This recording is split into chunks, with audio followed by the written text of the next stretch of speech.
அனைவருக்கும் வணக்கம். இது கேரளா மற்றும் டிஆர் லாட்ரிக்கான கெஸ்ஸிங் சேனல். நம்மளோட சேனலில் நேற்று 15/6/2022 கெஸ்ஸிங் கொடுத்துருந்தோம். நேற்று பார்த்தீங்கன்னா 1 மணிக்கும் தோல்வி, கேரளாவிலையும் தோல்வி, 8 மணிக்கும் தோல்வி, 6 மணிக்கு மட்டும்தான் ஜெயிச்சிருக்கிறோம். ஸோ நேற்று அந்தளவு பெரிய வெற்றி இல்லை என்னென்னா, பட்டு ப்ளேஸ் மாறி மாறி வந்திருக்கு. பி போர்டில் கொடுத்துருக்க 3, சி போர்டில் வந்திருக்கு.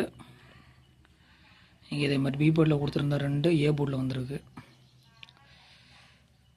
அந்தளவு பெரிய வெற்றி இல்லை. So sorry. இன்றைக்கான கெஸ்ஸிங் 16/6/2022 கெஸ்ஸிங் கொடுத்துருக்குறேன். மேபி இதில் ஏதாவது 2 ஷோவாவது பாஸ் ஆகிறதுக்கு வாய்ப்பு இருக்குது. கொஞ்சம் டைம் எடுத்து தான் கெஸ்ஸிங் கொடுத்துருக்குறேன் அன்றைக்கி. ஸோ ரிசல்ட் வந்தது அப்படின்ட்டு தான் தெரியும். லிமிட்டாக ப்ளே பண்ணி விளையாடுங்க, கண்டிப்பாக ஜெயிக்கலாம். நன்றி.